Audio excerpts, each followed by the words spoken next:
오늘 아마 신명기 5장입니다.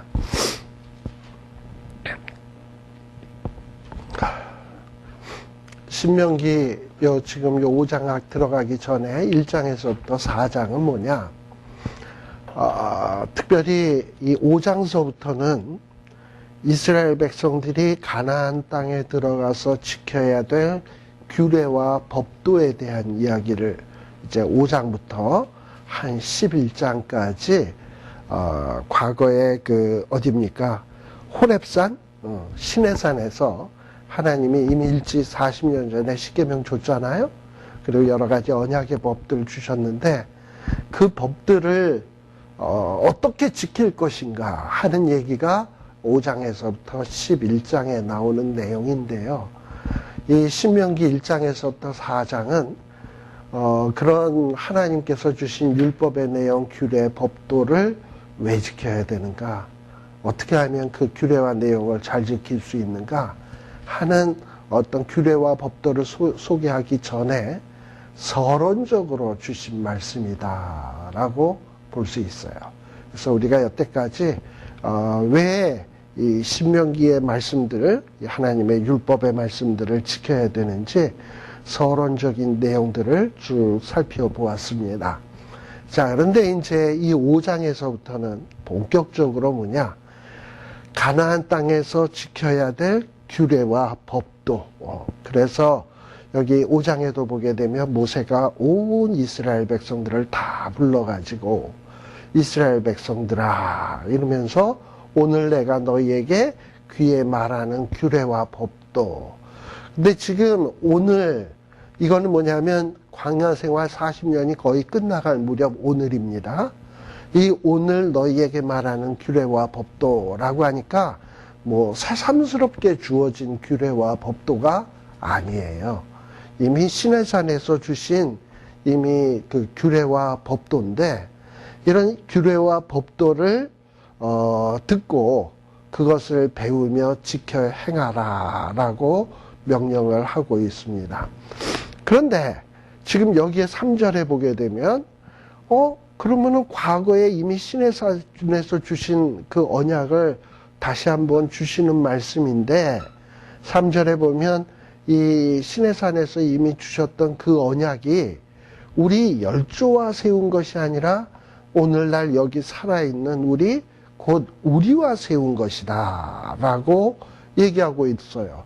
그러니까 40년 전에 주어진 율법, 지금 이 모세를 통해서 40년이 지난 지금 시점에서 이 율법의 말씀을 듣는 한 38살 난 청년, 38살 난 청년은 그 과거 40년 전에 그 율법의 말씀이 선포될 때 이 땅에 존재도 안 했거든요.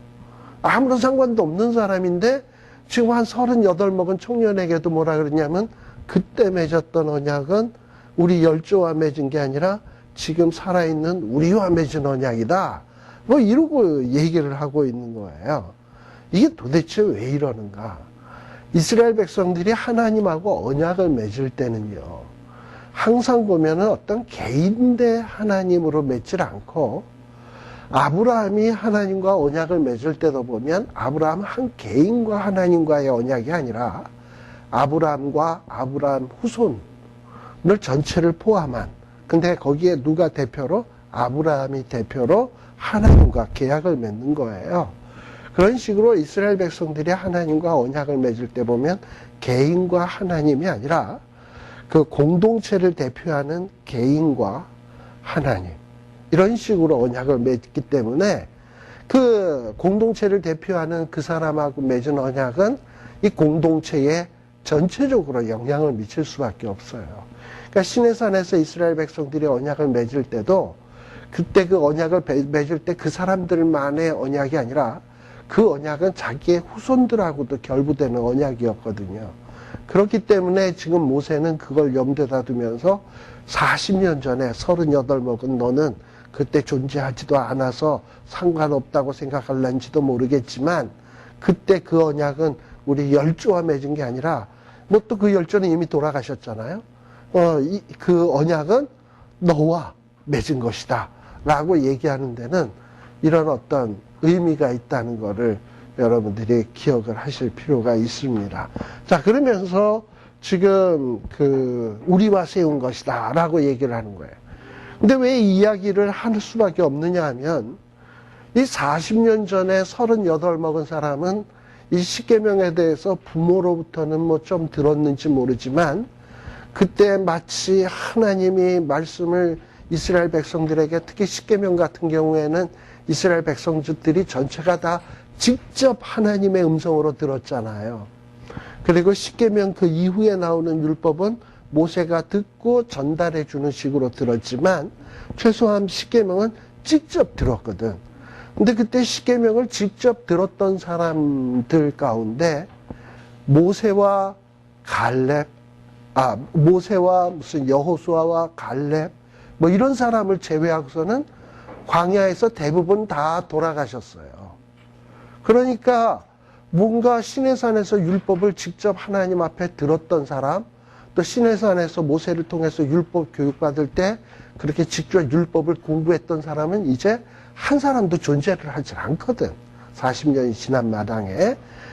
신명기 5장 3절입니다.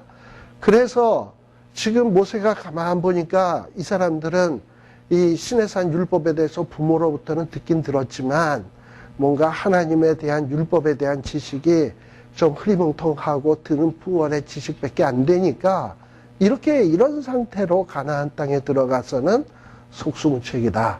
가나안 땅 들어가기 전에 철저하게 하나님의 말씀 교육을 단단히 받고 가야 되겠다. 왜냐하면 과거 40년 전에 시내산에서 말씀 교육을 단단히 받았던 사람도 광야 40년 동안에 불평하고 원망하다가 다 자빠져 죽었잖아요. 그런데 지금 이렇게 말씀 교육을 안 받고서 적들이 드글드글거리는 가나안 땅에 들어가면 이 이스라엘 백성들이 어떻게 살아남을 수 있겠습니까? 그러니까 뭔가 이 새로운 세계에 들어가기 앞서서 꼭 필요한 것이 뭐냐? 말씀으로 든든히 무장하는 거예요. 그래서 우리가 어떤 이 미국에 올 때 또는 새로운 어떤 내가 직업을 선택할 때 또는 내가 어떤 낯선 상황에 직면했을 때 항상 제일 먼저 준비되어야 될 것이 무엇인가? 돈이냐? 어떤 힘이냐? 이런 것보다는 어떤 그 상황을 내가 그 상황 속에서도 어떻게 하나님의 말씀으로 살아갈 것인가 하는 말씀으로 잘 준비되어지는 것. 이것이 참으로 중요한 거예요. 그래서 모세는 이렇게 다시 한번 이스라엘 백성들에게 가나안 땅에 곧 들어갈 이스라엘 백성들에게 지금 이 시내산에서 주신 율법이 과거 열조만의 율법이 아니라 바로 너희를 위한 것이고 이것이 가나안 땅에서 지켜져야 될 중요한 율법이다라고 얘기를 하십니다. 그러면서 이 과거를 회상시키고 있어요. 이스라엘 백성들이 지금 요 2세대, 3세대는 별로 체험하지 못했던 상황인데 4절, 5절, 6절 거기에 보게 되면 무슨 얘기를 하냐? 과거 40년 전에 시내산에서 말씀이 주어질 때 어떤 일이 있었냐 하면은 하나님이 산이 불 가운데서 말씀을 했다.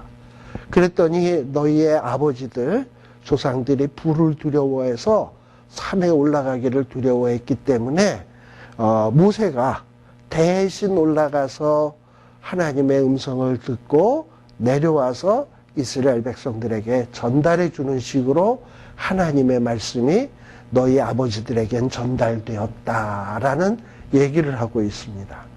자, 근데 이 이야기를 왜 지금 2세대, 3세대들에게 이 이야기를 하는 걸까요? 자, 하나님은 아까 어떤 하나님? 보이지 않는 하나님. 그리고 모세는 와서 자기가 하는 말이 하나님의 말씀이래. 그러면 듣는 입장에서 저게 하나님의 말씀인지 모세 개인의 말인지 어떻게 판단하겠습니까? 그렇잖아요? 네. 그러니까 지금 모세는 혹시 지금 요 2세대, 3세대 중에는 내가 이 전하는 말씀을 하나님의 말씀이 아니다라고 의심하는 자도 있을런지 모른다. 그래서 과거에도 뭐냐면 하나님이 너희들이 하나님의 음성을 직접 들으면 좋겠는데 그때도 과거에도 하나님의 음성을 직접 들으면 백성들이 죽을 것 같으니까 무서워했다. 그래서 하나님의 음성은 우리 사람이 직접 듣는 게 아니라 이 중간 단계, 모세와 같은 중보자를 통해서 말씀이 들려져야지 우리가 하나님의 음성을 직접 대면해서 들으면 죽는다. 그러면서 그 얘기를 하는 거예요. 그래서 지금 모세가 지금 자기가 전하는 말씀은 자기가 개인적인 이야기를 하는 것도 아니고 하나님의 말씀을 받아서 전달하는 것인데 왜 이렇게 받아서 전달할 수밖에 없게 되었는가? 그것은 죄인인 인간이 하나님을 만나면 죽으니까, 또 죄인인 인간이 하나님을 두려워하니까 하나님은 어떤 방법을 택하셨다? 중보자를 택하셔서 말씀을 전달하도록 했다라는 겁니다. 사실 지금 오늘날도 우리가 하나님 앞에 나아갈 때는요, 우리가 죄인이니까 하나님 앞에 감히 나아갈 수 있는 자가 아니에요. 우리에게 누가 계시니? 중보자 예수 그리스도가 계시기 때문에 이제는 담대히 하나님 앞에 나아갈 수 있게 된 거예요. 이게 은혜인 거예요. 그래서 하나님이 워낙에 거룩하시고 영광스러운 분이시기 때문에 죄인인 인간이 함께하게 되면 인간은 살아남을 수가 없어. 뭔가 그리스도의 보혈로 덮고 그리스도의 피의 공로로 덮고 그래야지만 우리가 보호받을 수가 있는 거예요. 그래서 그런 방식을 통해서 지금 말씀을 주고 있는 거다라고 이야기를 하고 있는 거예요. 그래서 지금 요 4절에서부터 5절은 이 모세가 이렇게 말씀을 증거할 수 있는 근거가 무엇인가? 도대체 모세가 뭐길래 이스라엘 백성 2세대, 3세대에게 말씀을 증거하는 것인가 하는 이 근거를 설명해 주는 내용이에요. 자, 그러고서는 이제 6절서부터 본격적으로 이 하나님께서 가나안 땅에 들어가서 지켜야 될 규례와 법도 이런 거에 대해서 설명이 되는데, 특별히 6절에서부터 시작을 해 가지고 어디까지냐? 21절까지의 내용이 뭐냐 하면 십계명의 내용입니다. 십계명의 내용인데, 사실 어떻게 보면 십계명은 이제 요 십계명 이후에 나오는 모든 계명들을 아주 압축해 놓은 요약이라고 볼 수 있어요. 이스라엘 백성들이 이 글을 쓸 때 보면 좀 어떤 형태를 많이 쓰느냐 하면은 처음에 모든 내용을, 압축한 내용을 앞에다 탁 얘기해 놓고, 그리고 그 다음서부터는 그거를 설명하는 듯한, 예를 들면 이런 식이죠. 태초에 하나님이 천지를 창조하시니라. 그럼 하나님이 태초에는 천과 지만 창조하시고 안에 있는 동물, 사람은 안 창조했다는 얘기냐? 아니에요. 하나님이 태초에 천지를 창조했다라는 건 천지 만물에 있는 모든 것을 창조했다라고 얘기를 하는 거예요. 어떻게 보면 그때 일장일절이 다 창조한 것을 얘기하는 건데, 그러면 어떻게 천지가 창조되었냐 하는 얘기를 디테일하게 설명하는 게 2절서부터예요. 창조되기 전에는 공허하고 혼돈하고 흑암이 깊음 위에 있고 뭐 이랬었는데 빛이 있으라 하시매 빛이 있었고, 이러면서 첫째 날, 둘째 날 이런 과정을 통해서 천지가 창조되었다. 이렇게 설명하듯 이스라엘 백성들이 가나안 땅에 들어가서 지켜야 될 율례와 법도와 규례가 무엇인가? 압축해서 얘기하면 십계명인데, 이 십계명을 조금 더 디테일하게 설명하면 뭐냐? 22절서부터 나오는 내용이다 라는 거예요. 아시겠죠? 그래서 22절서부터 그 다음에 쭉 나오는 내용들은 어떻게 보면 제1계명을 지킨다는 게 뭔가, 제2계명을 지킨다는 게 뭔가, 제3계명을 지킨다는 게 뭔가, 그렇게 뭐 딱딱 집어서 제1계명을 지킨다는 것은 무엇이냐 하면 이렇게 설명은 안 나오지만, 내용적으로 보면 이거는 1계명을 확대한 거로구나 하는 거를 탁 느낄 수 있을 정도로 그렇게 쭉 설명을 해나가고 있어요. 그러니까 어떻게 보면 신명의 요약판이 뭐냐? 십계명이다라고 볼 수 있습니다. 자, 그런데 이 십계명은 어디도 나왔던 거냐 하면 출애굽기 20장에도 이 십계명이 나왔던 것을 기억할 거예요. 거의 출애굽기 20장에 나오는 십계명의 내용하고 신명기 5장 6절 이후에 나오는 십계명의 내용을 이렇게 놓고 비교를 하면 거의 똑같아요. 완전 똑같으냐? 그건 아니야. 좀 달라. 그래서 거의 똑같은데 다른 점도 있구나라는 것도 꼭 기억을 좀 해둬야 돼요. 왜 다를까? 그러면은 그건 상황이 다르잖아. 이 과거 출애굽기에서 십계명 줄 때 40년 전 십계명 설명할 때는 그 장소가 광야였고 시내산이었고 아직 가나안 땅 들어가려면 좀 멀었고 그리고 애굽에서 나온 지 얼마 안 됐던 시점이고 근데 지금 이 신명기에서 십계명 주어지는 상황은 광야 40년의 세월을 보냈고 이제 가나안 땅 들어가기 바로 직전이고 상황이 좀 다르다 이 말이에요. 그렇기 때문에 조금 달라. 그런데 한편으로는 또 어때요? 또 거의 똑같아. 그 얘기는 뭐냐? 하나님 섬기는 방법은 40년 전이나 40년 이후나 확 달라지는 거냐? 어떤 기본적으로 지켜야 될 변함없는 것들이 있단 말이죠. 그런 것들은 거의 똑같아. 그래서 이 십계명을 이렇게 출애굽기 20장하고 좀 비교해서 나중에 여러분들이 살피는 것이 꼭 중요합니다. 자, 근데 먼저 공통적인 얘기부터 한번 해볼 거예요. 20장이나 신명기 5장 6절 이후에 나오는 이 십계명이 거의 똑같은데 이 십계명에 우리가 생각할 때 제일 먼저 생각해야 되는 게 뭐냐 하면 이 십계명은 이 계명 지켜라 하고 계명부터 나오질 않는다는 점.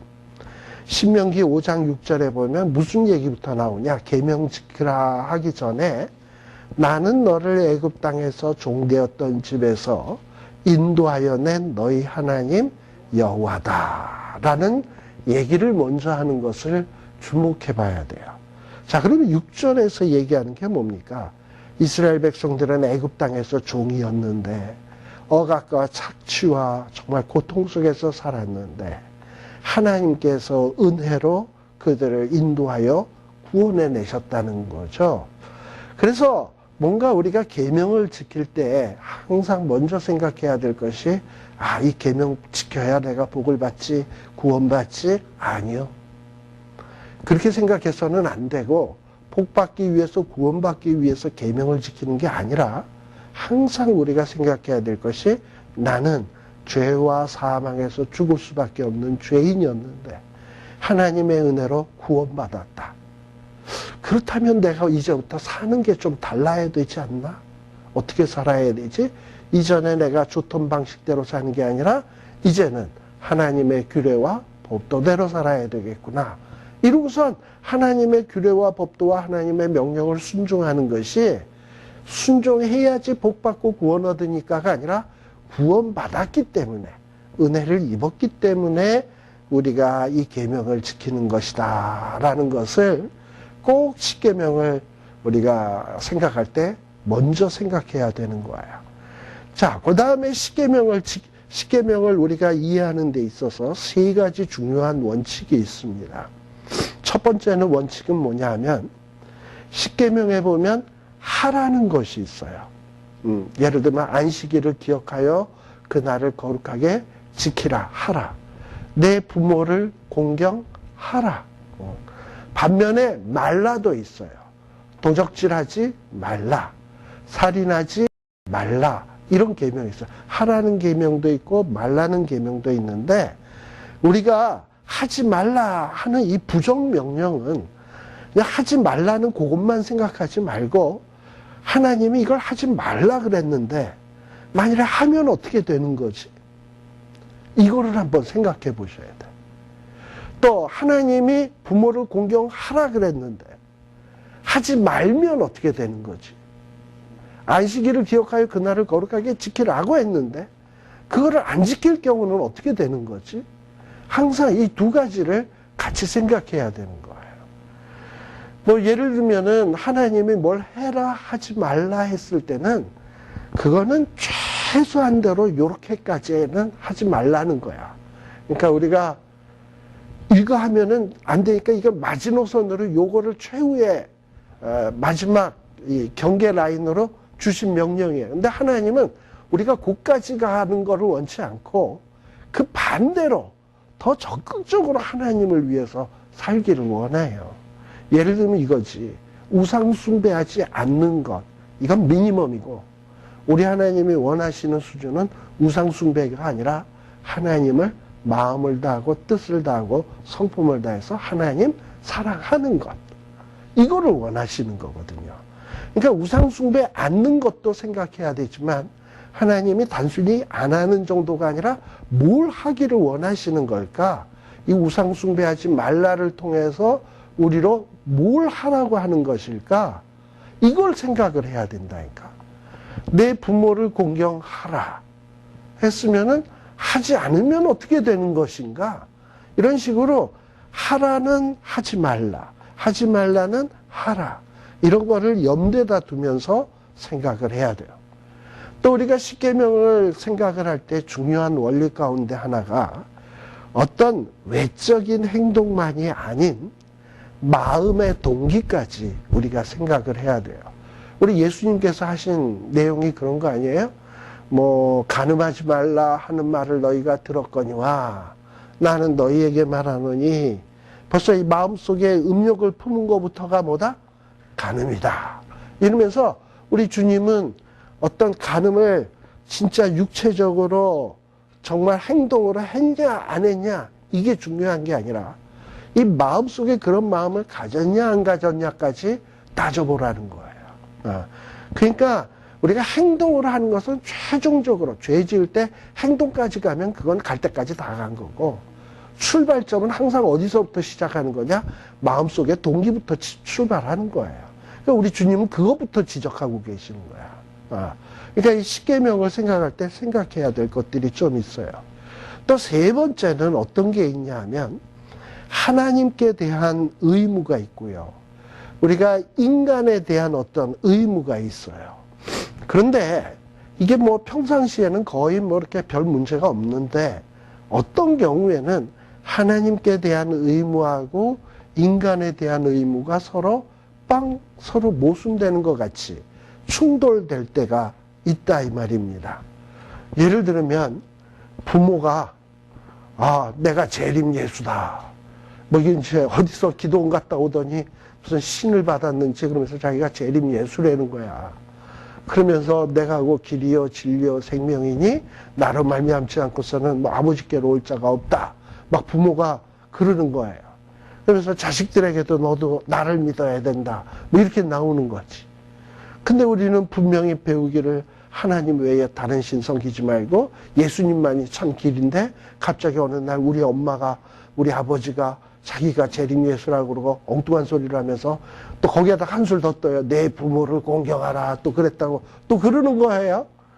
그러면은 뭐 부모가 말하는 게 부모를 공경하라 그러고 맞는 것 같은데 근데 또 성경에 보면 하나님 외에 예수님만이 길이고 진리인데 뭔가 이렇게 서로 충돌이 되는 것 같다 이 말이지요. 그럴 때는 어떤 인간에 대한 의무와 하나님께 대한 의무가 충돌될 때는 뭐가 우선이 되어야 되냐? 하나님께 대한 의무가 우선시 돼야 되는 거예요. 예를 들면 부모가 자꾸 나가서 도둑질을 시켜. 물론 그런 부모는 없지만 요즘 정말 정신 나간 부모들도 있더라고요. 애 키우는 게 귀찮다고 아파트에서 자기 애를 집어 던지는 경우도 있고 뭐 쓰레기통에 버리는 경우도 있고 애들을 앵벌이 시키는 경우도 있고 별의별 일들이 다 있어요. 그런데 이렇게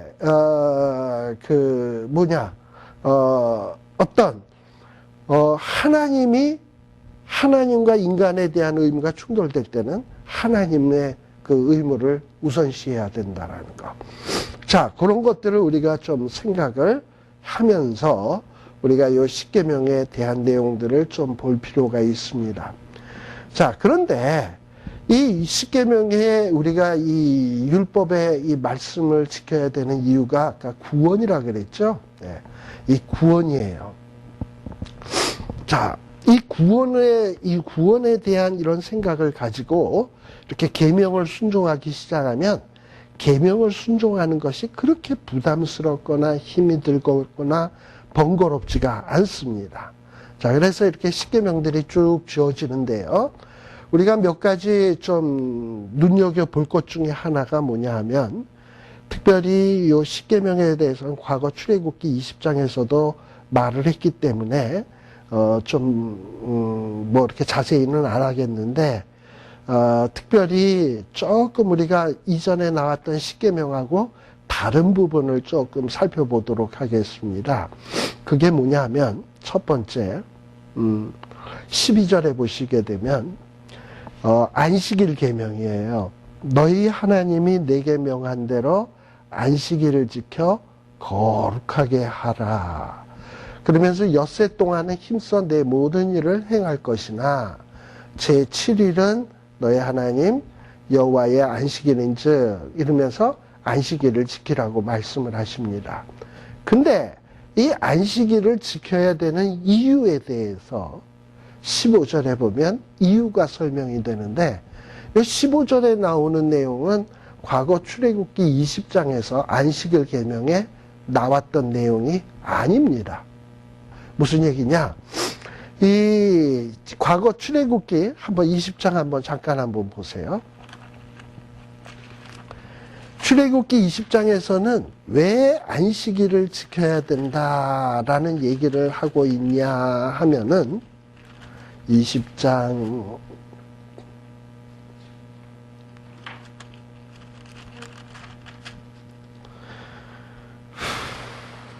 9절,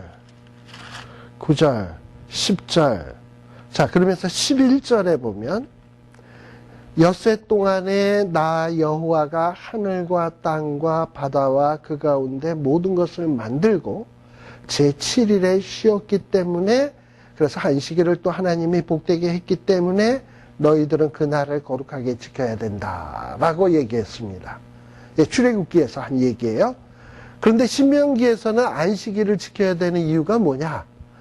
어떤 하나님이 7일 동안 창조하시고 7일째 되는 날 쉬셨기 때문에 안식일을 지켜야 된다라고 얘기하지 않고, 이 5장 15절에서 보면은 너희들이 애굽 땅에서 종이었다가 하나님이 강한 손과 편팔로 너희를 인도해서, 그래서 너희들을 노예 상태로부터 해방시켜서 안식을 주었기 때문에 너희들이 안식일을 지켜야 된다라고 얘기하고 있어요. 그러니까 안식일을 지켜야 되는 동기가 출애굽기 20장에서 얘기하는 동기하고 신명기 20장에서 얘기하고 있는 동기가 달라요. 출애굽기에서는 그 동기가 뭐냐? 하나님도 엿새 동안 일하시다가 일곱째 날은 쉬셨다. 하나님이 좋은 창조 만물을 지으시고 인간들에게 다 주시고 복을 주시고, 그리고 그걸 인간들에게 주시고 쉬셨고, 쉬시면서 인간들의 삶과 교제하는 날로 그 날을 정했기 때문에 너희들이 안식일을 지켜야 된다 라는 게 이 출애굽기의 안식일에 대한 계명이었어요. 그런데 지금은 뭐라고 얘기하냐? 너희들이 안식일을 지켜야 되는 이유는 뭐냐? 너희들이 종이었다가 해방되어서 자유인이 되어서 또 안식을 누리게 되었기 때문에 안식일을 지켜야 된다라는 거예요. 자, 그러면 우리는 안식일을 어떻게 지켜야 되냐? 우리는 둘 다 해요. 우리는 뭐냐? 우리가 왜 안식일을 지켜야 되는가? 주일을 거룩하게 지켜야 되는가? 하나님도 엿새 동안 일하시고 일곱째 날에 쉬셨으니까. 그리고 하나님께서 좋은 것들을 창조하시고 인간들에게 다 축복으로 주시고, 그리고 우리와 함께 교제하기를 원하시기 때문에 우리가 안식일을 지켜야 되는 거예요. 또 우리가 안식일을 지키는 중요한 이유 중에 하나는 내가 죄와 사망의 노예였는데 하나님이 나를 구속하시고 해방하시고 나에게 참된 안식을 주었기 때문에 우리가 안식일을 지키는 것이다. 이 두 가지 이유가 이스라엘 백성들 머릿속에는 딱 있어야 되는 겁니다. 자, 그래서 그러면서 요 안식일에 대한 계명을 얘기하면서 무슨 얘기를 하느냐 하면, 안식일을 너만 안식하지 말고 14절에 보면 아들이나 딸이나 남종이나 여종이나 소나 낙이나 육축이나 내 문 안에 유하는 객이라도, 자, 개나 소나 다 안식을 줘야 되는 거예요. 그러니까 집안에 있는 모든 자들도 다 하나님이 창조하신 모든 피조물들을 뭐 해야 되냐? 해야 되는 게 우리가 안식일을 지키는 거예요. 우리가 여태까지 안식일을 지킨다 하면 어떤 생각을 갖고 있었냐 하면, 주일날 우리가 예배 보러 가서 예배 보고 딱 돌아오면 나는 오늘 안식일 지켰네? 이렇게 생각하기가 쉽단 말이죠. 그러니까 우리가 생각하는 그런 안식일을 지키면 단순히 교회 갔냐 안 갔냐 이 정도가 아니라, 정말 내가 피조물들에게 안식을 제공하고 있는가, 내 주변에 있는 사람들에게 안식을 주고 있는가, 이렇게 넓게 생각을 해야지 이게 정말 계명을 지키는 것이지, 그냥 하지 말라 뭐 이렇게 한 것을 안 한 것으로 내가 지켰거니 생각하면 안 된다 이 말입니다. 자, 그런데 이렇게 이제 이 십계명을 생각할 때 기본적으로 알아야 될 것들을 얘기하면서 6절로 다시 한번 돌아가 봅니다. 자, 이렇게 하나님은 십계명을 얘기하면서 특별히 자기를 소개할 때 뭐라고 얘기합니까? 나는 애굽 땅에서 종되었던 집에서 인도하여 낸 너희 누구? 하나님. 그 다음에 또 누구? 여호와. 그러면서 자기를 소개할 때 하나님이라는 용어와 여호와라는 용어를 같이 사용하고 있습니다. 보통 우리가 성경에서 하나님 하면 히브리어로는 엘로힘 이라는 말을 사용하고요. 여호와는 말 그대로 히브리어로 여호와예요. 자, 그런데 엘로힘 하면은 보통 언제 많이 사용되냐면 하나님이 천지 만물을 창조하신 분이다 할 때 하나님을 부를 때 엘로힘, 하나님 이렇게 많이 써요. 또 지금 현재 우주 만물을 주관하시는 분 할 때 하나님 이렇게 많이 써요.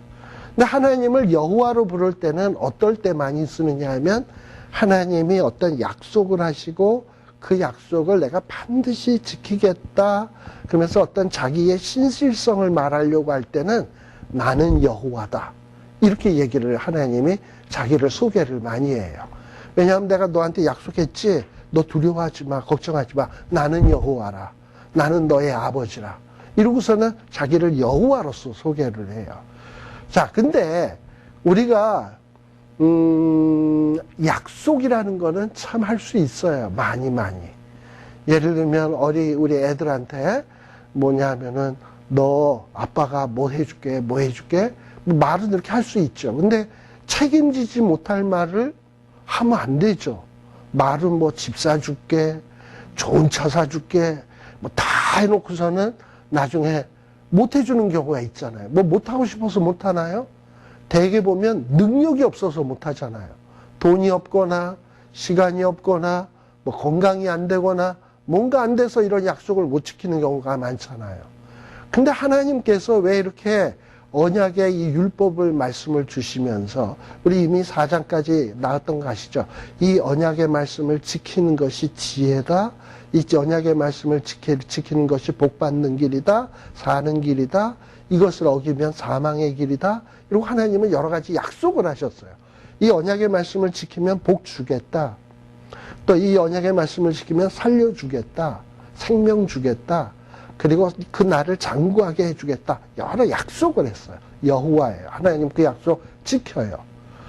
근데 지키는데 지키려고 하는 의지만 있다고 되느냐 말이지. 하나님이기 때문에 되는 거예요. 하나님이란 뭐냐? 천지 만물을 창조하신 분이고 지금도 천지 만물을 주관하시는 분이기 때문에 이런 분이 약속을 했기 때문에 이 약속은 이루어질 수밖에 없다. 그러면서 하나님은 어떤 계명을 설명하기에 앞서서 먼저 이스라엘 백성들이 너희들이 어떤 존재에서 어떤 존재로 구원받았는지 요거 설명하고 또 이 약속을 하는 분이 누군지 나는 하나님 여호와 이렇게 얘기하고 있는 것을 우리가 눈여겨서 볼 필요가 있습니다. 자, 이런 하나님이기 때문에 우리는 이런 하나님이 우리를 구원해 주었기 때문에 마땅히 계명을 지켜야 되는 거예요. 자, 그런데 하나님께서 뭐라고 얘기를 하느냐? 나 외에는 위하는 신들을 내게 있게 하지 말지니라. 그러니까 하나님 외에 다른 것을 위하는 신들을 말래요. 8절에 보면 뭐라고 되어 있냐? 너희는 자기를 위하여 새긴 우상을 만들지 말고 위로 하늘에 있는 것이나 아래로 땅에 있는 것이나 땅 및 물속에 있는 것에 형상을 만들지 말며 뭐 이러면서 쭉 나오는데 이것이 소위 뭐냐면 제1계명, 2계명이죠. 네. 이제 제1계명, 2계명인데 이렇게 우상 숭배라든지 이건 나중에 이제 1계명, 2계명에 대한 얘기는 또 나와요.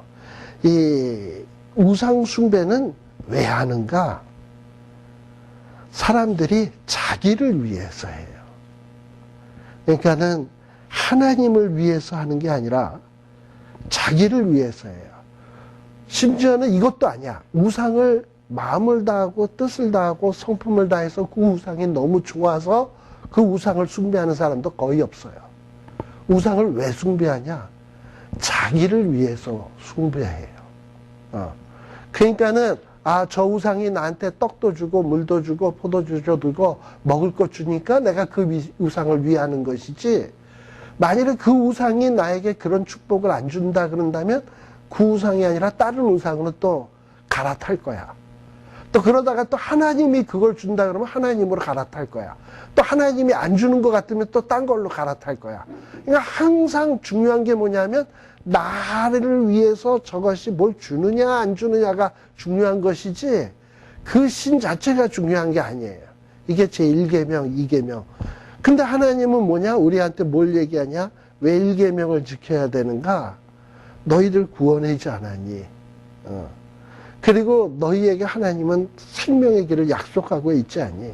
그럴 수 있는 능력이 있지 않니? 그러니 그런 하나님이 너의 하나님이라면 너희는 마땅히 하나님의 이 말씀들을 지켜야 되지 않냐라고 이야기를 하고 있는 겁니다. 자, 그래서 나 외에는 할 때 다른 신을 두지 말라라는 것은 하나님 외에 어떤 다른 신을 병립해서 병행해서 두지 말라는 거예요. 자, 그 다음에 아무 형상이든지 만들지 말라 그랬는데 우리 앞으로도 나오겠습니다만 특별히 형상이 없는 종교, 참 이게 어떻게 보면 하나님 믿는 종교 그리고 우리 예수님 믿는 종교가 아주 유일해요. 근데 이 캐톨릭 같은 데 보면 얘네들은 또 세상에 무슨 불교, 이슬람교 뭐 이런 것처럼 자꾸 또 뭘 만든단 말이지. 마리아상도 만들고 그러니까 상을 자꾸 만드는데 원래 이 하나님의 종교의 특징이 뭐냐면 형상이 없어요. 보통요, 이 세상에 이 중동 지역에 있는 나라들이 전쟁이 나면요, 막 때려 부셔요. 때려 부시면서 상대방의 이런 모든 것들을 때려 부시는데, 특별히 때려 부시면서 그 나라를 정복했을 때 항상 뭘 가져갔냐 하면 그 나라에 대표되는 신을 잡아가요. 근데 신을 잡아가야 되는데 이스라엘 백성들 안에는 잡아갈 신이 없어. 그러니까 뭘 잡아가느냐? 대신에 언약궤를 잡아가. 그게 우리 성경에 보게 되면 홈리와 비느하스, 엘리제 사장의 두 아들이 전쟁 나갔다가 지니까는 블레셋 사람들이 언약궤 집어갔던 거 아시죠? 예. 그리고 그것이 나중에 바벨론의 침략을 받았을 때는 바벨론에게도 망하잖아요. 그때 망했을 때는 아마 바벨론 사람들이 또 신을 잡아가고 싶은데 이스라엘 백성들에게 뭐 잡아갈 신의 형상이 안 보이니까 그럼 뭘 잡아가겠습니까? 그러니까 이 이스라엘 백성들이 우상 섬기던 사람들의 그 우상 또 잡아가고요. 그리고 그 다음에 뭔가 이 언약궤도 잡아갈 것 같으니까 일찍이 그 예레미야 선지자가, 우리 그 포로기 때 선지자가 예레미야잖아요. 이 예레미야가 언약궤를 감춘 것 같아요. 그래서 이 유대인들의 전통에 의하면 이 언약궤, 하나님의 언약궤를, 예루살렘 성전 안에 있는 언약궤를 감춘 사람이 누구냐? 원래 그 예레미야는 레위 자손 제사장 지파의 후손입니다. 그러니까 이런 어떤 제사장 이 후손으로서 이 하나님의 언약궤가 이 이방인들, 불신자들의 손에서 욕보임 당하는 것이 굉장히 치욕이라고 생각이 되었는지 그걸 아마 예레미야가 감춰놓은 것 같아요. 근데 그 중에서 하나가 또 뭐가 또 재밌는 일이 있냐 하면은 예레미야가 그 나중에 애굽으로 망명 가는 유대인들이 예레미야를 잡아가지고 애굽으로 갔거든요. 그때 아마 예레미야가 언약궤도 가지고 가가지고, 왜냐하면 애굽으로 망명 간 사람들한테, 망명 간 사람들도 왜 애굽으로 망명 가냐면 바벨론 사람들에게 욕보임 당하기 싫어서 간 거잖아요. 그래서 예레미야를 데리고 가면서 예레미야가 우리가 언약궤도 가지고 가자 그럼. 그래가지고 언약궤도 욕보이기 싫으니까 애굽으로 가져가가지고 예레미야가 애굽 안에 있는 어떤 피라미드 속에 이 언약궤를 감추어 놓았다. 뭐 이런 전설이 좀 있어요. 그러다 보니까 그 전설을 영화화해서 만든 영화가 뭐냐면 인디애나 존스 해가지고 잃어버린 언약궤를 찾아서 하고 나오는 영화가 있을 거예요. 거기에 보면 그 고고학자가 이집트에서 피라미드 속에서 막 이렇게 내려가다가 막 비암도 나오고 막 이러는 데서 하다가 언약궤 찾는 이야기 나오죠. 그래서 아마 처음에 이런 어떤 배경을 모르는 사람은 그 영화를 보면서 생뚱맞게 아니 웬 언약궤가 애굽에 와 있어? 이스라엘에 있어야 될 언약궤가? 이러고서는 뻥 이렇게 생각되는 경우가 좀 있을 거예요. 근데 그렇게 되게 그렇게 영화를 만들고 그렇게 추론하게 된 이유 중에 하나가 뭐냐면 바로 지금 그런 이유예요. 이렇게 근데 이제 중요한 건 뭐냐면 하나님을 믿는 종교는 하나님이 형상으로 되어 있지 않다는 것. 이거 굉장히 좀 우리들이 눈여겨보셔야 되고요. 자, 그러면서 1계명에서부터 요 10계명까지의 내용이 쭉 나옵니다. 자, 그리고 그 다음에 요 10계명에 대한 얘기는 이제 앞으로 줄줄이로 나오기 때문에 여기서 이제 구체적으로 설명 안 하고요. 자, 그래서 아까 뭔가 좀 다른 점을 좀 설명을 했어요. 그 다음에 또 다른 점이 또 뭐가 있냐 하면은 21절, 21절에 나오는 내용도 보게 되면 출애굽기에 나오는 내용과는 좀 달라요. 우리 출애굽기 20장에서는 탐내지 말라는 계명이 나올 때 이 아내에 대해서 뭐라고 얘기를 했냐 하면은 잠깐 한번 보세요.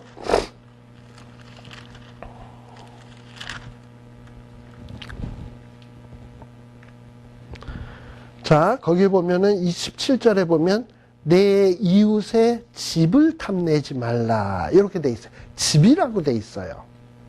집을 탐내지 말고, 그러면서 이제 집을 탐내지 말고 집 안에 있는 것들, 집 안에 있는 재산 목록들 이런 거 탐내지 말라고 돼 있어요. 그래서 재산 목록의 제1호가 뭐냐? 이웃의 아내, 2호, 3호는 뭐냐? 남종, 여종, 또 5호, 6호는 뭐냐? 소나 나귀, 그 다음에 소유물들 이런 식으로 언급이 되고 있어요. 자, 그런데 신명기에서는 조금 다른 게 뭐냐면 5장 21절에 보면 너 이웃의 집을 탐내지 말라 하지 아니하고 21절에 보면 뭘 탐내지 말라? 내 이웃의 아내를 탐내지 말지니라. 그러면서 아내 탐내지 말 것과 이웃의 집이나 밭이나 남종이나 여종이나 소나 나귀는 구분해서 이야기하고 있죠. 출애굽기 20장에서는 집을 탐내지 마라. 그리고 집 안에 있는 여러 이런 물건들을 탐내지 말라 하면서 아내도 어떤 소유물의 하나처럼 이렇게 언급되고 있었잖아. 근데 지금 요 신명기에서는 아내를 어떻게 하고 있냐면 다른 소유물하고는 구별지어서 따로 딱 떼서 남의 아내도 탐내지 말 뿐만 아니라 남의 소유도 탐내지 말아라. 그러면서 소유물들은 어떻다 이렇게 설명을 하고 있잖아요. 이렇게 뭔가 신명기의 내용하고 출애굽기의 내용이 같은 계명이면서도 조금 달라. 자, 그럼 신명기에서는 왜 이렇게 아내를 이렇게 콕 집어서 얘기를 하는 것일까 하는 거예요. 그것은 뭐냐 하면 이 가나안 땅, 우리가 중동 문화권이 굉장히 일부 다처. 그래서 여자가 사유재산처럼 여겨지는 문화권이잖아요. 그리고 여자들이 어떤 인권으로, 인격체로 존중받기보다는 재산 목록처럼 취급되어지는 상황이잖아요. 그런데 지금 이스라엘 백성들은 지금 어디에 있어요? 가나안 문턱에 지금 막바로 왔단 말이죠.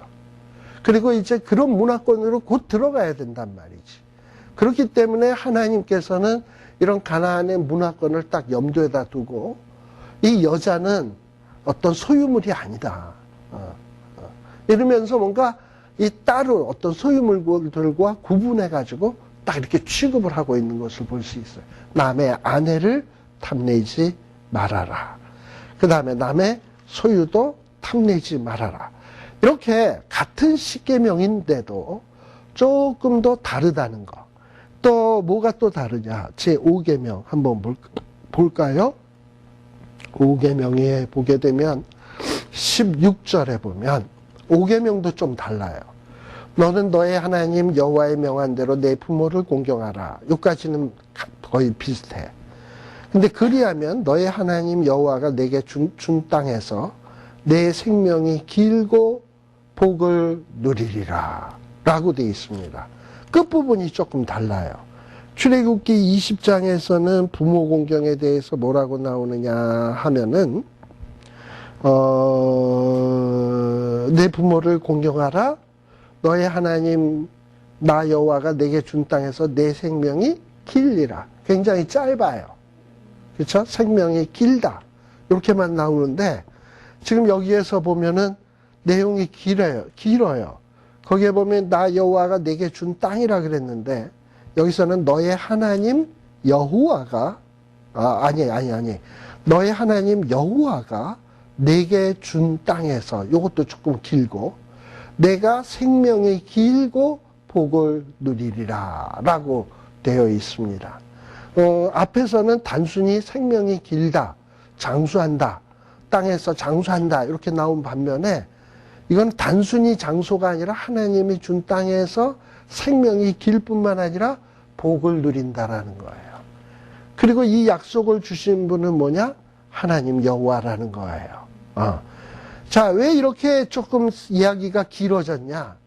이스라엘 백성들이 가나안 땅에 들어가는 것은 단순히 땅만 얻으러 들어가는 게 아니에요. 그리고 땅만 얻어가지고 오래 사는 것도 축복이 아닙니다. 사람이 골골 아프면서 정말 오래 산다? 그거는 저주일 거예요. 건강하게 오래 살아야지. 예. 골골하면서 자식들에게 정말 피해주고 본인도 진짜 그야말로 아무런 어떤 이 사회에 보탬도 못 되고 폐만 되면서 골골 산다 그런다면 그것처럼 정말 그 고통이 어디 있겠습니까? 그런데 하나님이 뭐냐? 이렇게 가나안 땅에 들어가는 이유는 땅 얻는 게 아니고 거기서 오래 사는 게 하나님이 목적하고 계획하는 게 아니라 하나님이 진짜 원하시는 건 뭐냐면 이스라엘 백성들이 하나님이 주신 땅에서 오래 살고 어떻게? 복되게 오래 살기를 원하는 거예요. 그러기 위해서는 어찌해야 된다? 부모를 공경해야 된다. 이러면서 뭔가 십계명이 출애굽기 20장에서 나왔던 십계명이 신명기 5장에서 제2세대, 3세대들에게 이 십계명의 말씀이 주어질 때 보면 이렇게 차이가 나타나는 것, 이런 것들을 우리들이 조금 눈여겨서 왜 이럴까 하는 거를 좀 생각을 해볼 필요가 있습니다. 근데 이럴 때 생각을 안 해보면 앞으로도 생각 안 해요. 그렇잖아요. 이럴 때 생각 안 해보면 언제 생각하겠습니까? 그렇죠? 이렇게 해서 한번 생각해 놓으면 아, 이렇게 성경이 요때 기록할 때와 저때 기록할 때가 거의 같지만 이렇게 달라질 수 있는 또 뭔가 나름의 이유가 있구나. 이런 것들도 우리가 생각을 하면서 성경을 읽는다면 그것이 성경을 읽는 또 독특한 맛이 되게 되는 것입니다. 우리 잠깐 쉬었다 하도록 하겠습니다.